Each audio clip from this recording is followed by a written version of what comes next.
We are Hi. live. We're live. How's it going, Amanda? It's going well. Yeah. It's been a good Wednesday. Great. Well, as folks are showing up, and we have Ashley here behind the scenes. Shout out Ashley, who's going to be, posting stuff in the chat and the like.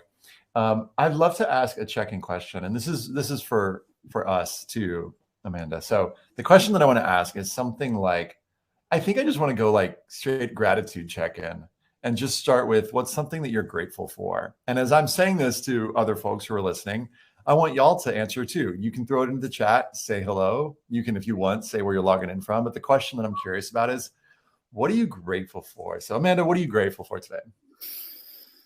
I am grateful that the Fafsa is getting shorter. Spoken like a true aid pro. I love it. Yeah, that's something I'm grateful for because it's going to make life easier for a lot of people. The whole point of this series you're doing is ease and joy and purpose, and I feel like that was a good move on the part of the federal government to make it a little easier on folks. I love hearing that. Yeah, the thing that I'm grateful for, this was not prepared, but it's just here in front of me, is this cool book that I'm reading called Immunity to Change. And it's about how we think about our problems. And, sometimes we have like what they call technical problems, which are like do this, this, and this. Sometimes we have like adaptive problems, which require a higher level of thinking. And it's melting my brain a little bit. So I'm grateful for good people who do, who write amazing books that help me think about my life in different ways. In particular, Robert Levy, Pascal Leahy. So shout out those authors. That was like a commercial for Immunity to Change. Anyway, hi friends and welcome. This is our webinar with Amanda. We're going to be talking all things financial aid. The check-in question, if you missed it, was what are you grateful for? And if you look in the chat, we've got things like warmer temperatures in Chicago. We've got gratitude for friends, family, and colleagues. Beautiful sunshine. Friends bringing food while I have COVID. I'm sorry, April. I just got over it a few weeks ago. I think it swept through both our houses. Is that true, Amanda? Yeah, we got it. Even the baby. Oh God, I'm sorry. Well, wishing you and April, wishing you, healing thoughts as you recover. So we're going to talk about financial aid. Let me introduce Amanda real quick, and then we're going to jump right in because I don't like to do super long intros, but I think intros are important for setting context. So when I met Amanda, this is like the kind of personal intro. There was a really clear sense, both from talking to you and also from just hearing you talk about financial aid, that you were like, if Ethan is to college essays, like Amanda is to financial aid. And I think we even talked about that. And I was like, oh my gosh, yes. So in my time working with you over the last year and a half, I've seen not only the breadth of your experience, and Amanda's worked in a different, lots of different roles, which I'll let you tell about if you want to, if you feel it's relevant, but really has dived deep on helping students and families figure out how to financial aid. But also you have such great insights for counselors too. So I hope that counselors who are here will learn some things. I'm just really grateful that you're here, and I'll let you share to whatever you feel like, to whatever extent you feel is relevant. I mean, I guess I can do the kind of the short version, but Amanda has been a public school math teacher, has done tutoring, has worked as a nonprofit college advisor, and finally has found her calling here in the world of financial aid and has empowered thousands of families to figure out this whole situation. So again, themes for today are ease, purpose, and joy. And Amanda, should I just jump into questions, or is there anything else that you feel like is important to say in terms of context? Just that for all my first-gen people out there, I feel you. I was first generation. For those who are working in schools, my counselors with 400-to-1 ratios and higher, I have been there. So yes, where you are now, I have been, and I understand. Awesome. Thank you. I love that. Thank you for that. Okay. So first question I want to start off with is, how does a college decide how much money to give to a student? And can students ask colleges to give them more money? I'm going to take the easy one of those first. Yes, they can ask colleges for more money. How you go about that is, first you have to see how much they've offered you. So for my seniors right now, you should be getting things called award letters. They lay out, here's how much you're getting from us, and scholarships, grants, loans. Once you total that all up and subtract it from what the college cost is, if you determine it's not enough, you can do something called an appeal. they're going to ask you why you need more money. And if you say, well, it'd just be nice, they're probably not going to give it to you. But if you have something like, hey, you used on my Fafsa my parents' 2019 information. Well, guess what? Now 2020 magically was different. They're going to take that into account. Or if you have an extreme situation, like heaven forbid, a loss in the family or extreme medical expenses, that's something you can go, and that's a process called professional determination. So yes, you can ask for more, but you can't just say, hey, it'd be nice if you substituted my loans with grants. Can we just do that? That's not going to work out. And yeah, just go in with grace, make it a conversation. It's not so much a bargaining negotiation. It's here's the statement of facts. Here's why I think we actually need more. Yeah. Let me say real quick, I don't know if you know this, but I was one of those kids who got the financial aid and wasn't enough financial aid. So I wrote an appeal letter, and y'all just say it totally works. Can we click on that just a little bit deeper? And like, what is the best way to go about appealing? Yeah. Like, is it through an email? Is it through a conversation? Like what's the best way to do that? I would probably open with a conversation calling the financial aid office. I know that seems scary to some students. And I will say this, students and counselors, can I get an amen in here? The college wants to hear from you, not your parents. This is your aid application. This is your education. So they want to hear from the students. So picking up the phone, calling them and saying, who should I talk to within your office directly about an appeal? Here are the things I'm concerned about. And they say, great, no problem. Let's set up a Zoom meeting. Let's set up, could you email us some certain documentation and let's get the ball rolling. Some folks have a set form you fill out. Like, here's the financial aid appeal form. Other places just say, hey, tell us your situation briefly, not sob story, just real factual, and send us these documents to show what you're saying. Another thing that some students will do is if you have two comparable colleges and they're close in how much they're giving you, so like maybe $3,000, $4,000, $5,000 off from each other, and you really want to go to college A, but college B has offered you more money, you can take that award letter and say, here's what I've been offered. What can I do to match? Now, if it's $10,000 off, or you have colleges that are vastly different than each other, that's not going to work. But there's a little bit of give with that. That's worked for a lot of students I work with. I'm gonna put in the chat a resource that we put together a little while back that I just thought of. Yeah. It's like how to write a financial aid appeal letter. So if you're like, how do I do this? There's a sample letter, a couple sample letters, one from a former student that I worked with. And anyway, you'll see a couple examples of how to do it. And it's like super specific, informational, right? Like, this is not playing the violin, but it's just like, hey, here are the facts. Right? Precisely. Yeah. So going back to your original question about like how colleges decide who gets the money. So it's complicated. I don't know if you've noticed that, but colleges start with money that's not theirs. So they start with federal funds. So when you fill out the FAFSA, you're actually lining up for 5 different kinds of aid. You've got loans, obviously. You've got work study, obviously. You've got the Pell Grant. That's all the federal money, but you also have state money potentially, or institutional money. So the colleges pull that money first, and they see how much you still need after that. Then they make a decision based on their own policies, whether they're going to award based on need or merit. And that kind of goes for everybody. So are they a needs-focused institution, where they're looking at your CSS profile FAFSA, or are they a merit-based institution? Is that their primary focus? And from there, it just depends on how much you're shown to need, or how high you are in their applicant pool. Like, how are you in the top 5% of their applicants or 10% of their applicants? And that's where they're going to place the money at.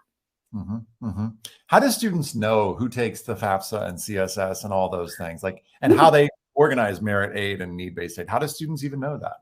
So the FAFSA question is really easy. So all colleges take the FAFSA, but some also use the CSS profile. That's a simple Google job. So you Google, CSS profile schools, you get this great list. The tricky thing for certain students to know who have separated folks is some schools require something called the custodial parent form.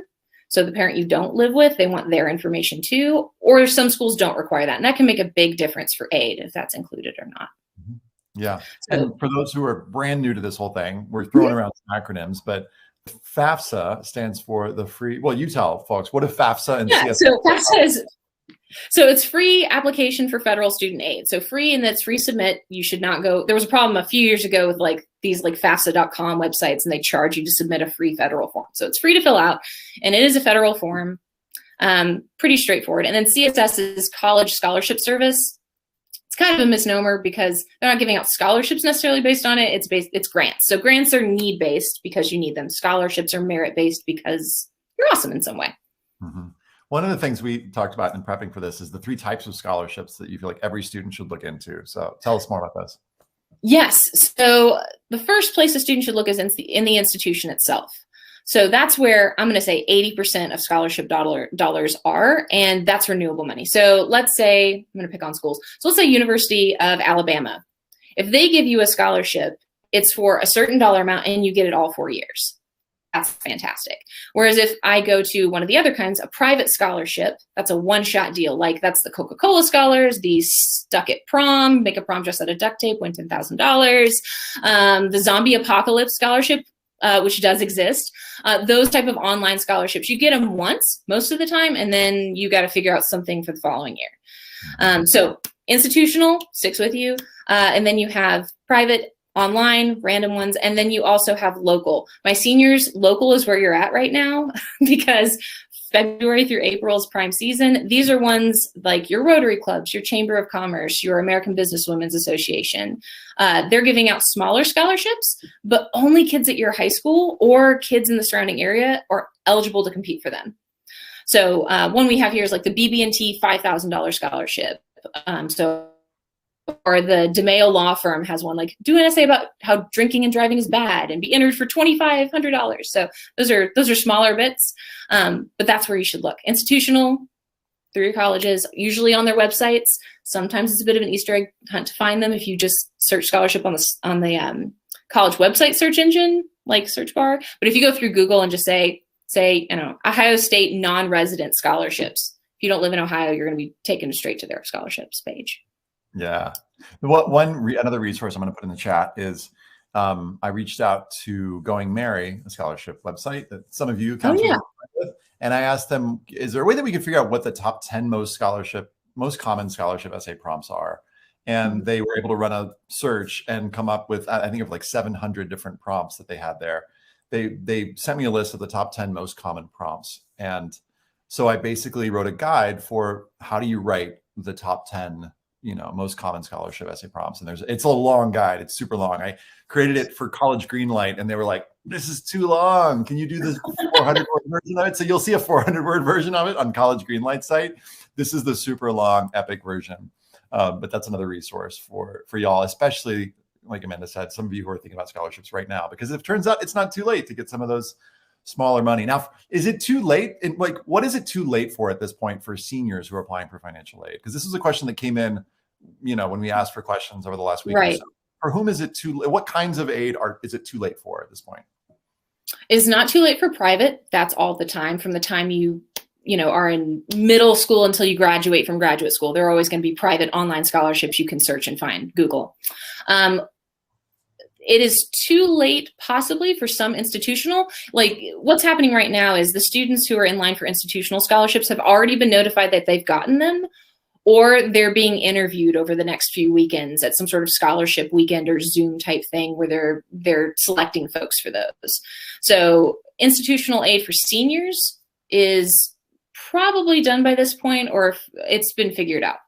Mm-hmm. And so in terms of, and I know that I'm jumping around just a little bit, but in terms of, I just want to clarify for 9th, 10th, 11th graders, parents, it's not too late for y'all. My beautiful wife's walking by in the background. There she is. It's not too late for y'all by any means. There's plenty of time. We'll talk about timeline maybe in just a few minutes, but it's too late. We're talking specifically about particular types of aid available for seniors because a couple people asked, hey, can I still fill out the FAFSA? Can I still fill out the CSS profile? And those kind of things.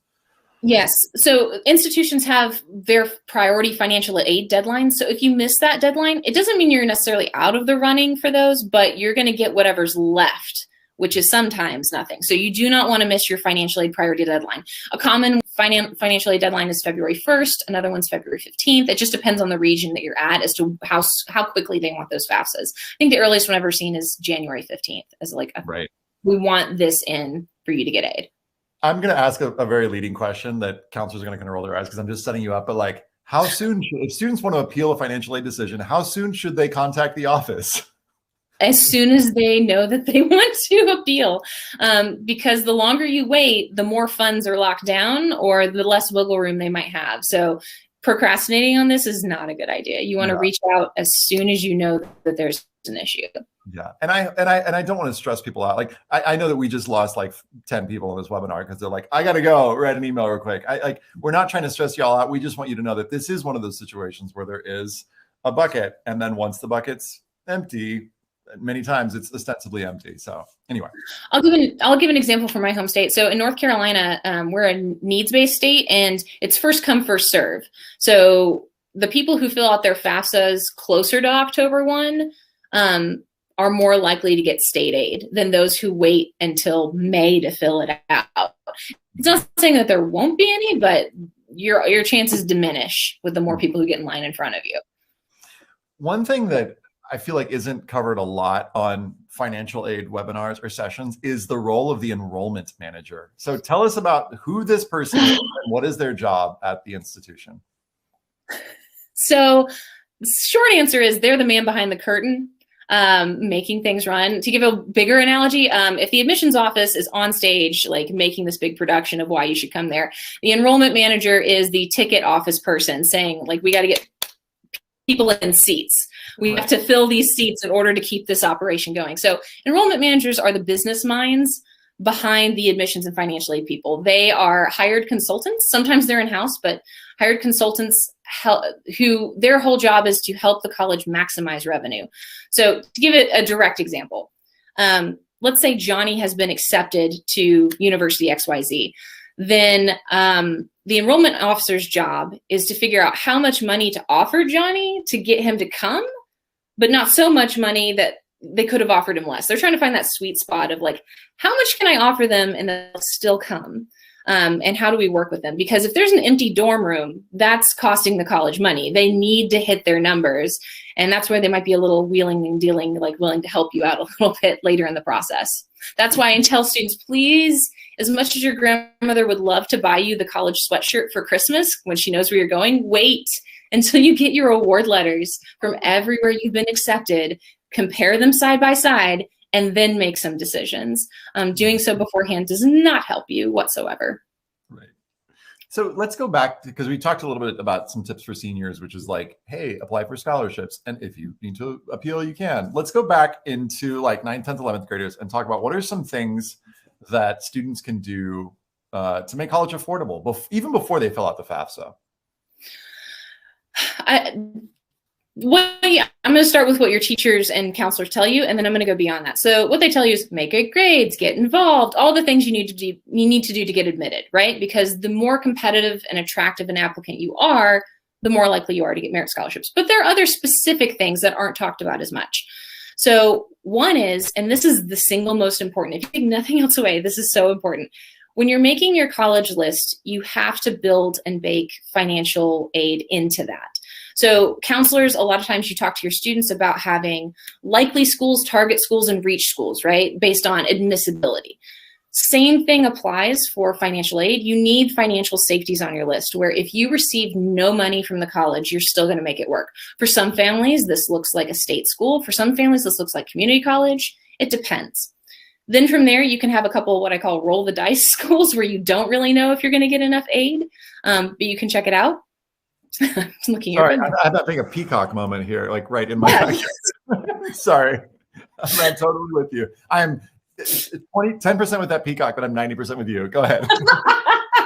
Okay, so yes, so you have your list, you built it out. So how do I know which colleges are likely to be financially affordable for me? Well, that depends on a couple things. It depends on your answers to two questions.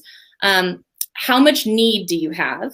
Like, how rich is your family, how not? Like, I know that's binary, but like, how much financial aid are you going to need versus how competitive are you? So as far as need goes, going back to like schools that award based on need, there are some schools that meet 100% of need. If you Google colleges that meet need or colleges that meet need without loans, you're going to come up with a list of schools that would bend over backwards to make it affordable if you got in. Maybe those schools are also likely to be reach schools, or what I call lottery schools. They have less than 30% admission, but a lot of schools will work with you to do a little mix of both. So there's one surefire way to get the best estimate, and that's something called a net price calculator. Every college is required to have one on its website. You can fill it out. It's kind of complicated. There's a shortcut to that. If you want a good idea of like whether or not a school is going to be affordable, check out the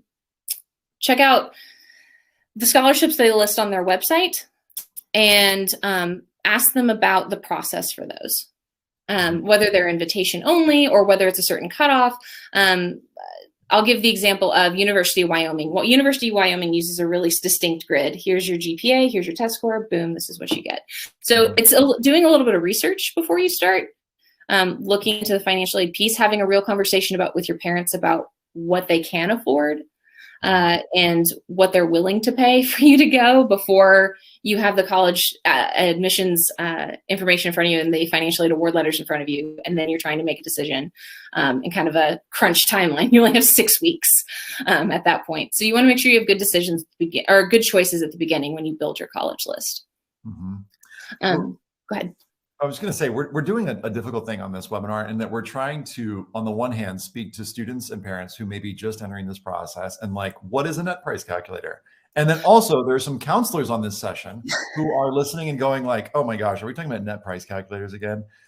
So we've got a pretty wide audience for this. Now, right. So I just want to name that. And I want to say that for you counselors who are like thinking, you know what, I don't think there's going to be something for me, stay tuned, because in a few minutes, I want to get into a little bit, because some of the stuff that you've been thinking about and processing is like really good stuff for counselors that counselors can be doing based on stuff that you developed, Amanda. But one of the things you talked about early on is that the Fafsa is changing, and would you be down to share just a little bit about what that's about, why that is? Just kind of, I just want to click on that for a minute. Yes, absolutely. So the Fafsa, for a long time, there's been a specific senator who's wanted the Fafsa to fit on a postcard. That has been his dying wish. And so as a kind of going away thank you present to him, they actually built it into a bill, and they're reducing the number of questions, and they're changing a few key rules. So a couple questions they're getting rid of that they've already gotten rid of is selective service. You don't have to sign up for the draft. My young men who are 18, you don't have to do that anymore. They also dropped a thing about drug convictions. That's great. But the big change that they're rolling out this fall is they're no longer asking how many students are in college at the same time. So here's why this is a big deal. So the FAFSA takes all your information and distills it down into one number, the EFC, expected family contribution. One change they're making is they're changing it to student aid index, rebranding the same thing. That number, that EFC, is the single most important number outside your GPA as to how much money you're going to get from a college. So your GPA is indicating how much merit you're going to get. Your EFC is indicating how much need money you're going to get, how much in grants. So what happens normally, and as of now, is when you have 2 students in college, let's say a family's EFC is $10,000. That means college, this family can afford $10,000 for this year, theoretically. No one likes the number they get, expect it to be higher, but here's how much money this family can afford. In old times, you would say you have 2 in college. Great, let's split that $5,000 each. That makes sense, right? Like if they have $10,000 they can spend on college and they've got 2 kids in college, $5,000 each makes sense. That question going away means that even if you have 8 kids in college at the same time, they're going to have that number, but it's going to be applied to every single kid you have in college. So this is something that for students who have, or for families that have multiple students in college right now, expect that curveball to hit. Your EFC is going to jump way up and your aid money is going to probably go way down. And that's going to be a big hit. The other rule they're changing, which is huge, is how they're defining which parent is your FAFSA parent. So right now, counselors, the rule is that the parent that the student has lived with the most in the last 12 months, that is your FAFSA parent. So I had a student, for example, who his mom worked in the school cafeteria in the public school where I work. His dad was a dentist. He lived with mom. On his FAFSA, dad's dentist income does not exist at all. He looks like a high-need student. Now, if he's filling out the CSS profile, they see everybody. But for FAFSA purposes, for FAFSA schools, they only see mom's income. That's changing with this upcoming FAFSA. Now the rule is which parent in the last 12 months has provided more financial support. They're trying to line it up with the tax rules to make it more clear, but that's going to hit a lot of families and make a big difference for certain people. Yeah, I mean, there's a part of me, and I know we don't have time to do it right now, but there's a part of me that wants to, like, for those folks. By the way, you totally answered a question that someone answered, like, right as you were saying it, like the question had just come in. Part of me would love to just, for those folks who are totally brand new to this process. So I have two questions in mind, and you can pick which one you want to answer first. But the first one is, like, I think, just having sort of like a broad timeline for, like, here's when to be doing what in terms of the whole financial aid consideration, part of the college admissions process. And then the second question that I have that I'm super curious about is, what are those things, some of those things that you feel like resources potentially out there that college counselors, that high school college counselors miss out on, that you're some of your favorite go-to resources? So I know I'm throwing two questions at you, which is like a horrible interviewing technique. No. So wait, recap the first one, like break that down for me one more time. In terms of the first one, like, just sort of a 30,000 foot view of, like, for those students who are, like, just brand new to this process, like, when should I be thinking about financial aid, and what are some of those big picture steps that I should be taking? You don't need to dive into all the details because that would take us the rest of the half hour, but like, what is sort of the big picture perspective at it? And then I'll hold my other question until after you've answered that one. Okay. So big picture for my, 9th, 10th, 11th graders is building a college list early. Not having something finalized is important. So your timeline looks something like this. 9th grade is all about exploration. You're exploring potential colleges. Just get on a college campus or two. And then once you start looking into colleges, go ahead and build into that, looking how their financial aid works. Like, do they have an honors college that has money attached to it? Do they have focus on need-based aid? But the other thing I would start looking into as someone who's an underclassman is I would go ahead and start looking for private scholarships while the pressure's off. Because private scholarships can happen, like, a lot of them happen year to year, not always, but some. I'm thinking like the Ayn Rand essay contest. That's been around since you and I were in high school. You write an essay and you win some money.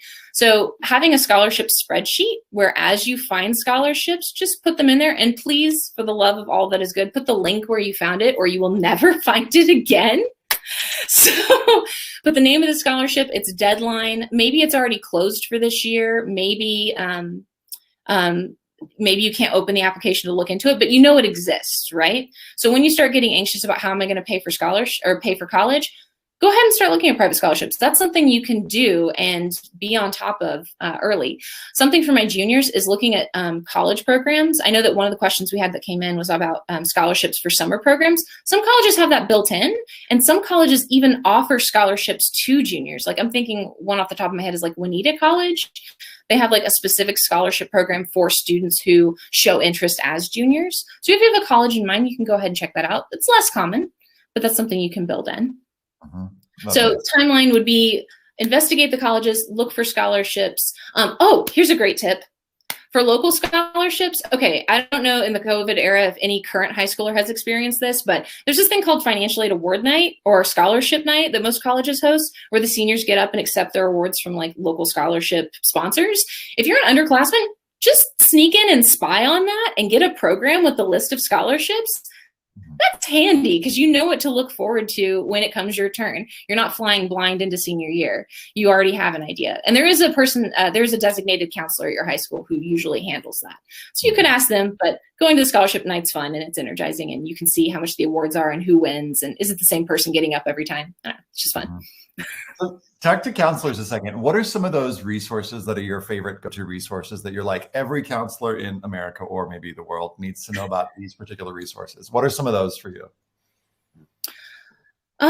College Scorecard. It's been revamped. I love it. It's a great starting point for people who don't want to use a net price calculator and you just want to get an idea. So College Scorecard was brought to life in the Obama administration. It started out as a way they wanted to like rank colleges, and colleges did not like that. So instead it ended up being a group of facts, which are great. One of the facts on there, if you go down, it shows the cost and it gives family incomes and it gives averages of net costs, not what the sticker price is, but what family actually paid at certain income levels. That's key. That's a great way to sit down and like, I don't know how many of you have Naviance and like scattergrams and you're talking about admissions with students. I use that a lot, so I'm not the bad guy. I'm like, look where you fit on this. Like, what do you think your chances are? I feel like Scorecard can be that as well of, oh, look, here's what other students in your family's income bracket, or here's all the income brackets if they don't want to tell you. Like, what do you think about the affordability of this school? That's one. I love, another one I love is Big J Consulting's resource page. That's Jenny and Jeff. I love they have 3 spreadsheets, which are super helpful. One is about early decision versus regular decision acceptance rates. That's cool. But for financial aid purposes, they have this lovely spreadsheet that they compile every year that shows just how generous colleges are. You can search on there for a specific college and see how many students, what percentage of students got aid and of what kind. Was it primarily need-based? Was it primarily merit-based? How many of the students who needed it got it? It's a really fantastic resource. And then the third one that's a great snapshot tool for specific colleges is Big Future. A lot of students use it just for the college search function. But there is a financial aid piece to it. So College Board, the folks who own AP and SAT and soon the world, they have on their college search tool, they have a bit about costs. You can see how much your students are getting on average, how much of their need is being met. That's really handy. I'm linking all these, by the way, as you're talking. They're automatically appearing in the chat as you're talking, so that, and by the way, y'all, we're going to follow up with all these resources. So if you're like frantically like copying and pasting, don't worry, there'll be a follow-up email. And now the situation is a little different for international students. Yeah. And even different for like international students who can pay full price and international students who aren't going to be able to afford much at all. We got a bunch of questions from I think both kinds of students leading up to this. So will you speak just a little bit of how the situation is different for international students? So I'll even split it into those two. So for full pay international students, you are a lot of colleges' favorite new category because colleges naturally love having full pay students, but full pay international in particular, because it adds diversity on campus, gives flair. Everyone likes to say we have this many states. If you've ever been on a college tour, we have students from 48 states and 15 different countries.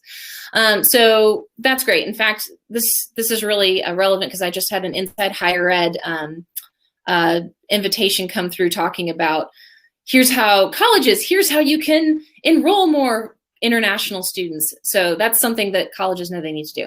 As for my students who have high need in international, you're going to see a lot of information on a college website about how wonderful their financial aid is sometimes. And then there's going to be an asterisk at the bottom saying applies to domestic students. So that might be something worthwhile to connect with your international admissions officer right off the bat and just have them be frank with you of what is the priority for institution? Is there funding available for international students that's set aside, or am I going to need to go through the normal merit program, or just how is it going to work for you at your college? I remember a heartbreaking story I had with a school. Vanderbilt is one of those schools that meets 100% need. This is great. And I had an undocumented student. They said, oh, I'm sorry. They count as international. We don't have funding for them. And it was a big letdown. So it's something to find out in advance. Yeah. I want to share my screen for just a second and share a set of resources that we put together, particularly for international students. This is called our international, it's called our college application hub, which some students don't know that word. They're like, hub is like the center of where things go through. And you'll see lots of different kinds of resources on here. But these are particularly for international students, a lot of these. And if you scroll down to where it says financial aid, you'll see this huge epic guide that is a step-by-step guide to financial aid. So even though we're just kind of touching on it briefly, I hope that if you're an international student, especially if you need money, that you'll check this out. Yes. There are some really important things to think about that you'll find covered in here, including what does it actually cost? Because I think sometimes students miss out on that. And then another thing to think about is that, and some students don't know this, that there are some schools that are actually cheap, which is to say inexpensive. Under 10,000, you can still get a great education. And they're all over the world. So one quick thing that I like to say to students is you might be an international student super stoked on applying to the US, but if you broaden your search parameters and you're open to applying somewhere else in the world, suddenly the world opens up. There's another well, I'm going to throw another resource at folks, but Concourse Global I'll link to that in just a second. Is if you can get your counselor on that tip, it's a platform basically where students are able to connect directly with schools that offer them in many cases scholarships and financial aid, but you can kind of work directly with them and you don't even have to go apply in some cases. So I'll put a link to that. And there's also a separate webinar that I did last year with the founder of that. That was pretty cool. We've got a ton of questions that I want to get to pretty soon because I want to do like 20 minutes of Q&A. Before I do that, I want to do a quick PSA for a course. It's a 2-part course that Amanda's leading coming up in a couple of weeks, like 10 days for the first one, and then 17 days for the other one. So I'm just going to maybe Ashley, if you wouldn't mind just like sharing a link to that. But it's a 1-day mini course. Heads up, this is a pay what you can deal. In other words, we don't want there to be any financial barrier we obviously want to compensate Amanda for her time, but we don't want there to be a financial barrier. So if this is an issue for you, a thing, sign up. You got nothing to lose. It's coming up on the family one is going to be the 26th, and it's a 3-hour thing. Now that sounds like a mini course. It's like, yeah, it's a whole bunch of information. Some of the stuff that we're going to be talking about is how do you actually, we've only just briefly touched on it. How do you find scholarships without going crazy? How do you build a list that takes into account, finances? How do you find those local scholarships? We'll get deeper into that. And then there's a whole bunch more. For counselors, let me just click over to this. We've got a whole separate one, and Amanda's going to be talking specifically, and this is going to be a little bit more leveled up and a little bit more specifically to, I'll just highlight some bullet points real quick, that there are, how could you be able to pretty quickly talk about the 5 college types and how to know if a school is atypical. We'll get deeper into how the FAFSA is changing. How do you figure out your bullet points for the where do I find scholarships conversation to really set them up? Amanda's got some handouts that she's going to share. And I love this one. How to assess a student's financial aid profile and get them the resources they need in under 15 minutes. That's like after my own heart. The under 15 minutes thing is like what I'm super stoked on. So the idea here is for counselors, up level, gain some more, steal Amanda's wisdom. Again, it's pay what you can for everybody, both courses. And so don't be shy. I just want to say that whenever we do these courses, sometimes people are like, well, I feel bad. And it's like, I would rather have you there. And like, it's a digital thing. Like I'd rather have you in the room and learning stuff than not. So don't be shy, anybody, to ask for a pay what you can spot. Okay. So I'm going to go to some of the questions that came in the last few days, and then we'll get to some of the questions that have come up. Go, please. No, I was just gonna say I'm really excited to do the mini courses because I'm one of those people, like, I do A, then B, then C. So the hopping around thing, like, I'm really excited to delve deeper into everything and have more specific, like, okay, I'm talking to families, like, here's our bullet points. So counselors, I got you. I'm a big fan of helping counselors do their jobs efficiently and well. So yeah, that's part of me. That's part of like Ethan's sort of buffet style, like, hey, let's jump around and talk about like a few different things that might be interesting to folks. But though I love the way your brain works on this, and you're like, here's the methodical, like A to Z, the way to walk through it. It's part of being a financial aid person. Seriously, like I have the methodical, like, okay, let's walk through this step by step, and here's all these little nuggets within this step. Doing the jumping around, I'm kind of topsoil level a little bit. So Kimberly asks, is it possible to get school-based merit aid scholarships without filling out the FAFSA? Ooh, great question. Yes, it is possible. Like I said, colleges like you to use other people's money first. So the only reason that a college may require you fill out the FAFSA to make sure you're not missing out on all the other money. But they're not going to factor that into whether or not you get a merit scholarship. They just want to make sure that you've checked that box before they award however much they're going to award. They want their dollars to be the last dollars. So that's really more of an institutional policy. It depends on the college. Lots of colleges will say, hey, we don't need a FAFSA. Congratulations, you have a $20,000 scholarship, and that's fine. So you don't have to. Just check with the college, do what they ask you to do. Cool. That's as my mentor, who's Dave Gelinas, used to be the dean of financial aid at Davidson. He said the bane and glory of American education is that every college is different. So you have lots of choices, but also makes it complicated. Hashtag it depends. Yep. Yes. Remy asks, if my mom makes almost 90K, but is responsible for 5 people and we live in NYC, how do I let colleges know the full picture of my household? Ooh, that's a great question too. Okay, so FAFSA already takes that into account. When they ask you your address, that's because they're factoring that in. And then they also ask about, like, have you lived in this place for 5 years? They're trying to get a sense of, like, $90,000 in NYC is very different than $90,000 in Lake Village, Arkansas. So they take that into account. As for the 5 kids, that's another question they ask you, is how many people are in your parents' household? And they purposely ask that question separate from the data retrieval tool where they pull your taxes, because maybe you have people living with you who aren't necessarily claimed as dependents, but they still depend on your parents' income. So that can get complicated. That's why they make it a separate question. So all of that is factored in. You don't have to explain it to the college. That should be reflected in your EFC already. Mm-hmm. Great. For these summer programs that are offered sometimes at schools, how can we receive financial aid with summer programs? Usually on the same website where they have the application, they have a scholarship option. The challenge there is you're going to have to take care of this in advance. You can't wait to the last minute. Sometimes the scholarship deadline is earlier than the final deadline for the summer admission or for the summer program. But failing that, you'd be amazed. So high schoolers, I'm just going to do a quick PSA here. High schoolers, you don't realize, like, how cute and adorable you are. Like, once you turn 18, you become unemployed adults and you cease to be cute and adorable and full of potential. It's kind of sad. So with that in mind, if you reach out to a program, like, I'll use the example of the Martha Guy Institute, which is a great program for business at App State. So if you are, a go-get-em student and you reach out to them and say, hey, I think I can swing this much. How would that be possible? Could I, if I was accepted to the program, would this be enough? What other funding sources do you recommend? If you, as the student, are reaching out, not your parent, not your counselor, if you are reaching out, people love to help you. They love to bend over backwards to figure out any source they can to help you out.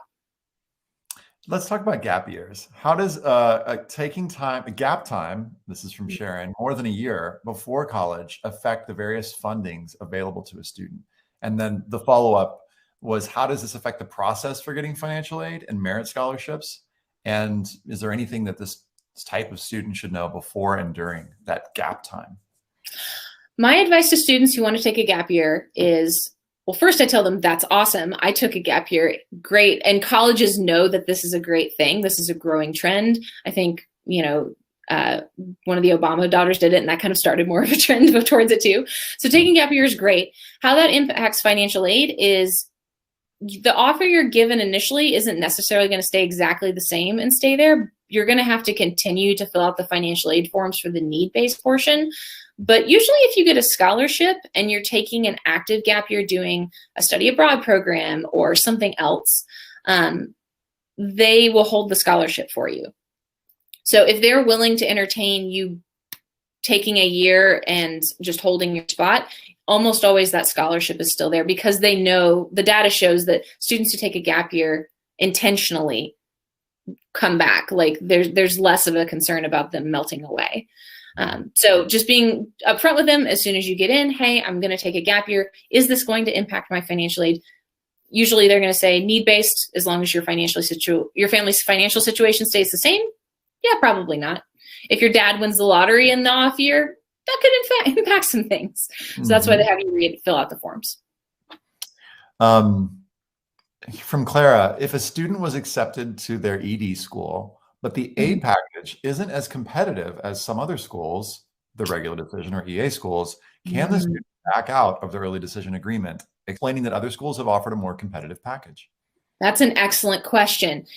The answer is, if it's just that you've gotten better deals elsewhere,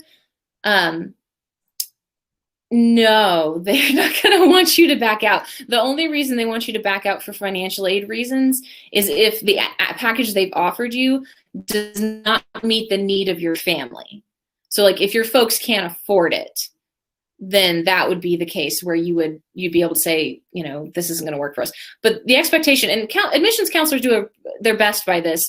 If your student's going to apply early decision, they do their best to make sure that you are going to be able to afford the package that they give you before you make that commitment. So yeah, I don't think they're going to go for that. I mean, you can tell them and they'll say that's nice, but you made a commitment to us. So yeah. Yeah, wouldn't it be nice if they had those Best Buy agreements where it's like, if you can find it for cheaper anywhere else, we'll match that price. That would be wonderful. But that's a bit like I talk about early decision, like proposing marriage. Like you've proposed marriage to the college, and then all of a sudden, someone you like, you want to start dating them. That's not gonna like you've already made your commitment. That's too, because it's like you proposed the commit. You're like, I am totally down to marry you, and then they're like, great, here's the bill, and you're like, okay. So yeah, just kidding. This other person, they're going to be way easier to to connect with, to get married to, whatever. Like that's not in light of that, like what advice do you give to students when they're trying to decide whether to apply early decision or not, when financial, when money is a concern? I tell them it's not prudent to apply somewhere that is not going to work out financially. Like you've talked to the aid folks, you've done the net price calculator, you've crunched the numbers. It doesn't look like the school is going to be financially feasible. By applying early decision, what you're doing is take to a school that has that outlook. You're taking away from somewhere else that maybe you could apply early decision and they would give you money and it would be a great fit financially as well. So I would say, don't apply early decision unless you're absolutely sure from a fit standpoint, from a academic social fit, but also from a financial fit as well. That you could get it close. Maybe you would be a few $1,000s short one way or the other, but $10,000, $20,000, $30,000 away from what you need is not prudent. Yeah. Well, somebody's asking about 529s, which you might need to just briefly tell folks what a 529 is. Yeah. Okay. So Lauren asks, I'll read the question. Lauren's like, how does having a 529 play into how much money you might present on the FAFSA as need? And is it worth it to have one for a child, or is it just going to hurt you with the family? Oh, I love this question. Okay, so 529s briefly. So a 529 is a college savings account. You get tax benefits. It's not taxed when you put it in, take it out. It's great. It's kind of like having a retirement account, like a 401k, if you've heard of those. But this one is used not for retirement, but for education expenses. So 529s are great. Two quick things.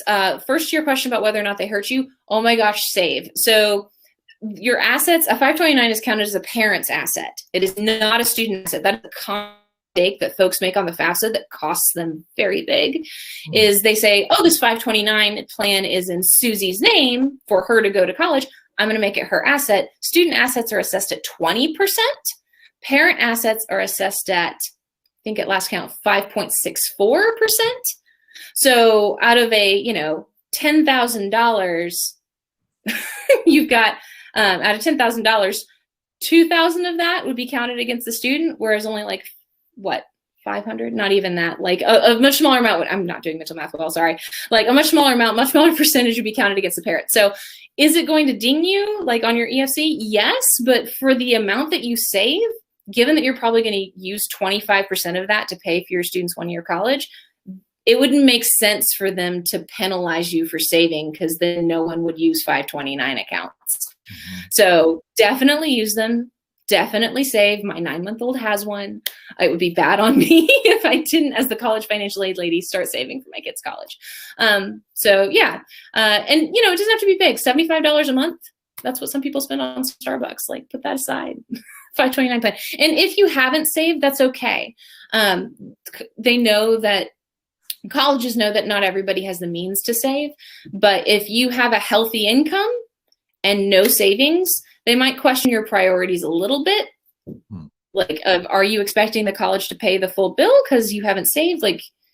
They don't know the whole situation. They try to get the best idea that they can, but the FAFSA is much more of an income-driven form than it is assets. Assets are not. And your retirement account, by the way, does not count as an asset. Neither does your home. That's another thing parents often misput in. They're like, oh, my assets, let me put the value of my house in here, and your EFC shoots way, way up. Don't do that. Don't count your house. Don't count your retirements. Those don't count.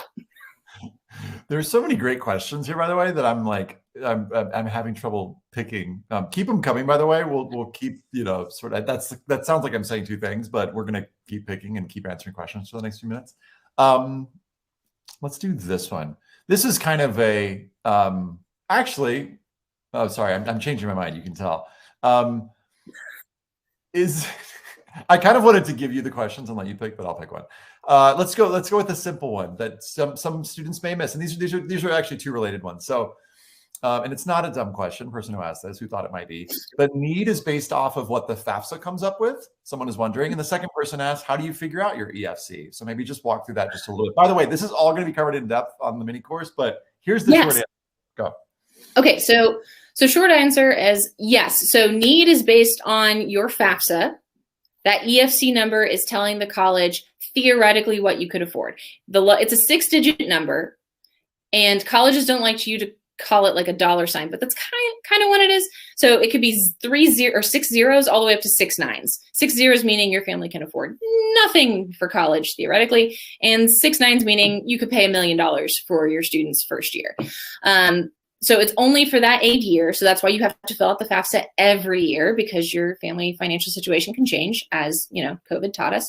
And some schools use that. Other schools use the CSS. So FAFSA is always used for federal and state aid. CSS is used for some institutions. So I'll give an example from North Carolina. There are 60 plus colleges in North Carolina. 5 use the CSS profile. It's Davidson, Duke, Wake Forest, Elon, and Chapel Hill. That's the kind of schools. And the reason is because they tend to be more generous with students. So they want to get a better picture. And the FAFSA takes me about 12 minutes. CSS profile takes like 4.5 hours, y'all. Like it's a long form. They want to know how much money you put in your health savings account last year. They want to know everything. So just be prepared if your school asks for that, but also to be prepared for how generous they may be with you. Mm-hmm. One person asked, if colleges like full pay students, does it hurt a student's chances of acceptance if they do need aid for those need-aware schools? Ooh, that's great. Okay, so some schools are need blind, which means they are purposely not factoring in your family's ability to pay when they are doing the admissions process. Some schools are need blind for domestic students and need aware for international students. And some schools are just need aware all the way. One thing I will say is, a trend I found is even need blind schools can become need aware when it comes to the wait list. So the wait list is where all colleges kind of that I've ever talked to like become more need aware. So can it help? That's why they ask on the Common App, do you intend to apply for financial aid? And if you're going to need financial aid to make the college work, you need to check yes. And if you do need aid in order to afford it, you do need to fill out the FAFSA and let the college know. So can it impact admission? At some schools, yes. But if you couldn't afford it, even if they let you in, that's kind of a moot point. Right. Yeah. Right. Yeah. The analogy that I'm thinking of is like, it's like not knowing if you can afford to eat at the restaurant. And it's like, well, then, yeah, maybe don't go to that restaurant, like that particular restaurant. Yeah. Jiping asks, I just retired this year. FAFSA looked at my last year's income. How do you show this change on the FAFSA? And more generally, how do you let schools know when there is a big financial change? Yeah, that's that professional determination we talked about earlier. So you would reach out to the financial aid office and you would say, hey, like, this is what FAFSA is going to show. Here's what's really going on. Tell me what documentation you need. I will show it to you, but we really could use, a second look. And one of the things that they changed with the new FAFSA legislation was that now a college can't say, no, we're not going to look at anybody's appeals. Like some colleges did that before. They said, no one's allowed to appeal. You get what you get. Now they have to at least entertain it. They could still just say no, but they have to at least look through and entertain what's going on. Now, if you have a CSS profile school, one of the things that makes it so long is that they're looking at past years and estimating future years. So it's kind of built into the CSS profile. So if you have a profile school, they already know that. FAFSA is much more narrow in what it covers. This is a really hard one from Isabella, and I don't know if you're going to know the answer to this one. But the question is, are test optional schools still using test scores in their merit aid calculations? And is there a way to know which ones are and which ones aren't? That's a great question. This got really wonky last year when we did our first big test optional cycle. We found that it did hurt some students, but those schools got feedback and they realized that that's not cool for students who couldn't test. And so we've seen a lot of them self-correct. Some of them are very straightforward. Like I'll use University of Tennessee at Knoxville as a great one. They have on their website, here's what we have for people who have test scores. If you don't have a test score, here's what we're looking for from you. And they kind of have a separate test optional scholarship pool to pull from. I would say if you're seeing a lot of test scores laid out specifically on a college's website, like I'll use the state of Georgia. Georgia still requires test scores, so for their state schools. So they're going to still tie that. A lot of schools will still tie it to that. So if you're seeing a lot of test scores on the website, that's probably an indication that that's how the Marinade money is going to go. Kathy asks, does it matter how much money is in a student's bank account, and should that have a cap? Like how is student money in a student's bank account considered? Yeah, so that's in that student assets section. So they have a so there's the parent financial information on the FAFSA, and then the next tab over is like the student financial information. They do ask 3 questions about a student's assets. They ask how much do you have in cash, savings, and checking. So that's all the money under your mattress, everything in your bank account, all of it, change in your pocket. Then they ask, what about your investments? So if you have investments in your name. And then the last one's about if you own a business, meaning you have a business more than 100 employees, or an investment farm. I've never had a student who had that line. They always put 0, but they have to ask. Yeah, they look at those, and that's where they assess those at 20%. So let's say you have $100 in the bank account. Then $20 of that is going to be counted into your EFC, added to your EFC. So it's worth it to save, and it's worth it to save up money. It does increase your EFC, but not by nearly as much as what you have in the bank.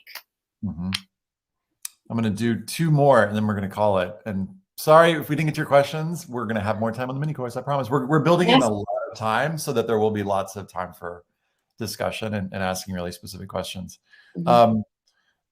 There's actually, I'll go with this one first. Scrolling down. If you sent an appeal and are not happy with what they came back with, can you appeal an appeal? Typically, no, unless you have new information that they didn't have. So like, oh, we appealed, you gave us this money, that's great. But guess what? All of a sudden now we have grandma has moved in with us. Okay, great. Like you can present new information. It's the same as, if you wanted to appeal an admissions decision, like, okay, do you have something that we missed? Like, is there some big factor? Yeah, if there's nothing that they've missed, that's kind of the final word on it, unless you have specific reasons as to why, like you want to argue your case a little bit more. But at that point, if they've already given you a first look over, that's probably as far as you're going to get. The last one is from Ellen, and this might take a little time to answer, but Ellen says, I work for a CBO with students with extreme financial aid needs and for whom financial aid guides their college selection process. What strategies do you recommend to best evaluate a college's ability to support a financially high-need student who is a B student, i.e. not a competitive candidate for one of the highly selective institutions that meets 100% demonstrated need? So a student that's high need and financially, and maybe doesn't have straight A's, what is a CBO counselor to do? And this is also for you students for whom this might be true. So my first thought that I go to in the state of North Carolina is there are 3 schools that have what's called the NC Promise. So for our in-state students, at least, tuition's $500 a semester. If you're out of state, guess what? Tuition's only $2,500 a semester. So that's great. And there are 3 different schools. There's Western, way in the mountains, whitewater rafting and bears on campus. And then you have Pembroke, which is diverse. It's got a really mixed student body. And then you have Elizabeth City State, which is an HBCU. So that's my first thought. If you're not in North Carolina like me, then my first thought is, okay, let me find a way to get them to a state school that's going to have a built-in program. So I'm thinking UNCG, where I am, UNC Greensboro, has UNCG Guarantee, where if you get in and you have this need, they're going to work with you. App State has App Access. NC State has the Wolf Paw Promise. Carolina has Covenant. So all these schools have some sort of built-in thing. Maybe it's not a big headlining program. You kind of have to dig to find these if you're looking independently online. But I I know that the folks on the admission side of the desk love talking to counselors and especially CBO folks. So picking up the phone and calling them and saying, hey, what do you have for these high need students if they're admitted? I'm thinking of, in particular, Avid is a program. I don't know how many people are familiar with Avid. It's kind of like a trio program or an Upward Bound. Sometimes those have connections within the college, and you have a first generation specific cohort or a high need cohort where there's a scholarship or a need-based grant that's built into that program that a student can be invited to if their application and their FAFSA line up on the college end to say, hey, check, this might be a good kid for this program. So colleges themselves have specific programs, and it's not just the elite, like ridiculous to get into schools. Lots of colleges are trying to do right by students. And one other thing I might consider is 2-and-2 programs really quick. So a lot of community colleges will have connections to a state university where they have a really easy matriculation pathway. For a number of reasons, maybe your student doesn't want to start at a community college or that's not a right fit. But for a lot of students, it can be if there's already a built-in path. Like I'm thinking, for example, like the Ribbon program, which is regionally increasing baccalaureate nursing, where I am, where you start at a community college and that's financially feasible, but you're already locked in to immediately transfer to a 4-year school and get your nursing degree. So there are exceptions. They're few and far between. I can speak to them in my region. Probably the folks in your state and your at your colleges would be the people to reach out to and find those exceptions. I want to put in another bid for the Big J resource and show folks what that is again, because I think that's another one that I mean, I know that you use it. Absolutely. Yeah. Will you I'm going to share my screen. Will you just tell folks again what that is and how it can be useful, especially to counselors? I mean, students, but I mean, I think of counselors that, every year. Go ahead. Yeah, so you've got domestic and then you've got international. So clicking on the domestic one specifically, so you can look at a school, look up any school you like. Not guaranteeing every single one will be in here, but there's many, many of them. It shows you how big the school is, what their sticker price is. That's that total cost of attendance. They've got in-state, out-of-state as applicable. So obviously private schools just have one cost. That's why there's only one in one column. And then public schools have in-state and out-of-state.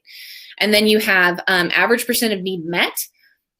The higher that number is, the better for your student.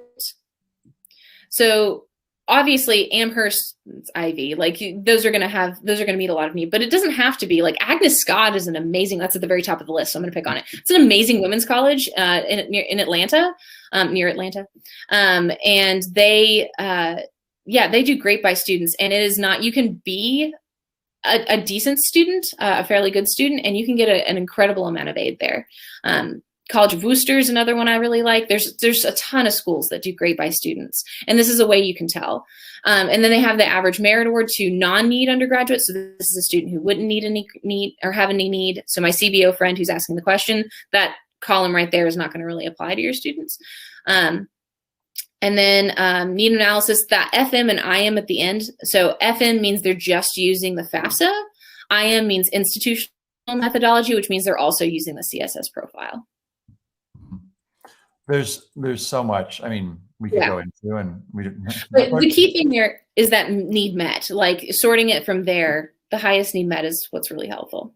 Yeah. And I just threw that into the chat for those who are interested. And I see folks are jumping onto the doc. The other one that Amanda mentioned, the link that we shared earlier, and then we'll follow up with, is the one on when you're thinking about early decision versus should I not apply early decision? What's my percentage of chance? How much does it help? That's a whole separate webinar, but you can look at that too. Amanda, thanks. Thanks for your time and your wisdom and your generosity. I really appreciate you. My pleasure. Well, I hope that we'll see some of y'all in a couple of weeks. We'll send out, we'll follow up with more info on the mini course. There will say early bird rate, which is like a legit thing, but also, again, remember, it's pay what you can because it should be, because we really believe in access and we want to make this affordable. That would be kind of a cruel irony if you made, affordability a barrier to a webinar, a mini course about affordability. That would just be, no. An unaffordable affordability course would be good. Good. So thanks, y'all. And we'll see everybody real soon. And Amanda, have a beautiful rest of your night. Thank you so much. Thanks. Bye now.